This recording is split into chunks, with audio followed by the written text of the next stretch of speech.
श्री कृष्ण गोविंद हरे मुरारी, हे नाथ नारायण वासुदेव। ओम श्री परमात्मने नमः। श्रीमद्भागवत महापुराणम। सच्चिदानंद रूपाय विश्वाउत्पत्ति आदि हेतवा तापत्रय विनाशाय श्रीकृष्णं वयं नमः। एकादश स्कंद अध्याय 23वां। एक सहनशील ब्राह्मण की कथा आज हम श्रवण करते हैं। श्री सुखदेव जी परीक्षित से कहते हैं कि भगवान श्री कृष्ण की लीलाएं वास्तव में श्रवण योग्य हैं। वे प्रेम और मुक्ति के दाता हैं और उनके प्रिय सखा उद्धव जी उनसे बहुत से प्रश्न पूछ रहे हैं और आज उन्होंने एक उज्जैन के ब्राह्मण की कथा सुनाई। तो आइए प्रेम पूर्वक हम भगवान द्वारा यह कही गई कथा को श्रवण करते हैं। भगवान श्री कृष्ण कहते हैं कि हे प्रिय उद्धव, प्राचीन काल में एक बहुत ही कंजूस, कामी, लोभी किस्म का ब्राह्मण उज्जैन नगरी में रहता था। बात बात में उसे बहुत शीघ्र क्रोध आ जाता था। कोई उसका बंधु बांधव उससे प्रसन्न नहीं था। उसने जो भी धन एकत्र किया उसे वह छिपा कर रखता था। उसकी संतान तक उसकी कंजूसी से दुखी रहती थी। उस धन से ना तो कोई धर्म कमाया, ना ही उसका उपभोग किया। फिर एक बार ऐसा हुआ कि चोरों ने उसका सारा धन चुरा लिया। जो बचा कुचा रह गया वह उसके कुटुंबियों ने छीन लिया। दैवी कोप से उसके घर में आग भी लग गई और घर बार भी जाता रहा। उसकी संतान, बीवी इत्यादि ने उनका साथ छोड़ दिया। अब तो वह दर दर का भिखारी बनकर ठोकरें खाने लगा।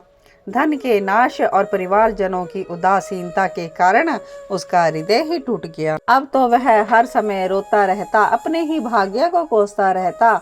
इस प्रकार चिंता करते करते उसके मन में संसार के प्रति भी तृष्णा भर गई और वैराग्य उत्पन्न हो गया।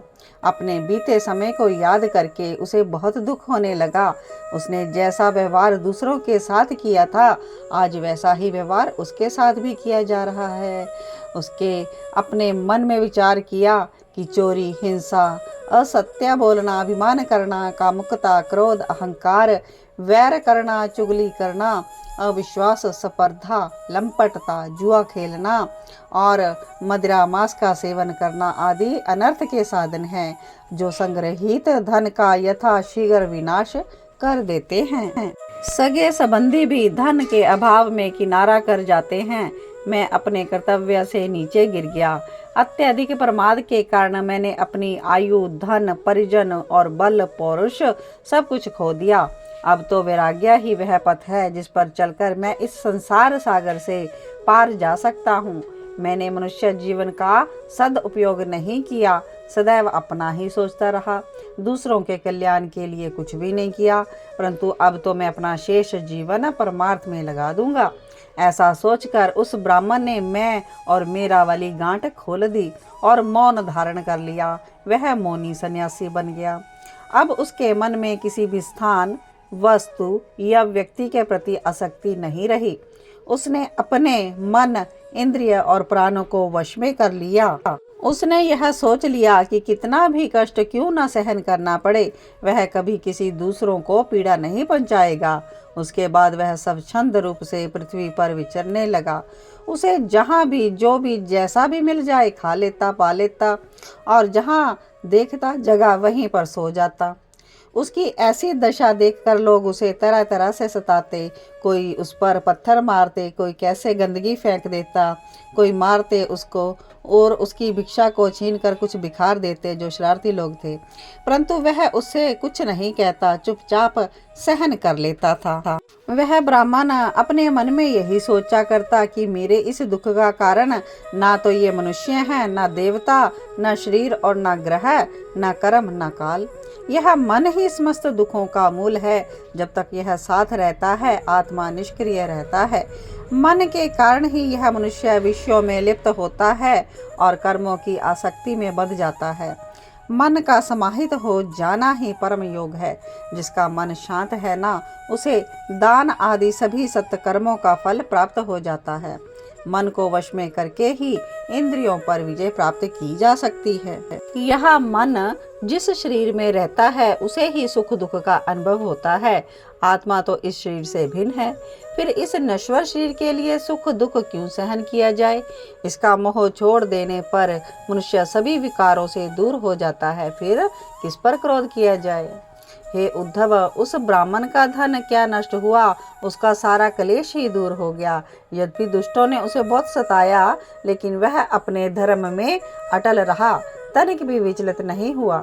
वह मन ही मन कहा करता था कि संसार में मनुष्य का कोई दूसरा सुख दुख नहीं दे सकता, यह उसके चित्त का भ्रम मात्र है। यह सारा संसार और उसके भीतर मित्र, उदासीन और शत्रु के भेद अज्ञान के द्वारा ही कल्पित हैं। इसलिए हे प्रिय उद्धव, अपनी समस्त वृत्तियों और कर्मों को मुझ में तन्मय कर दो और अपनी सारी शक्ति लगाकर मन को वश में कर लो और मुझ में स्थित हो जाओ। सारे योग साधन का बस इतना ही सार है। तो इस प्रकार भगवान श्री कृष्ण ने उद्धव को बहुत ही उत्तम कथा तितिक्षु ब्राह्मण की सुनाई और इससे उन्होंने शिक्षा दी कि अपने मन को वश में करना है और मुझ में ही स्थापित कर लेना है। बस इतना सा प्रेमा भक्ति योग साधन का सार है। इति श्रीमद्भागवत महापुराणम। आगे की कथा हम नेक्स्ट एपिसोड में श्रवण करेंगे। कृपा आप सभी इस कथा को प्रेम पूर्वक श्रवण करें और अपने मित्रों रिश्तेदारों को भी आगे फॉरवर्ड करें और अगली कथा जानने के लिए जुड़े रहें कृष्णा डिवोशन चैनल के साथ। जय श्री कृष्णा।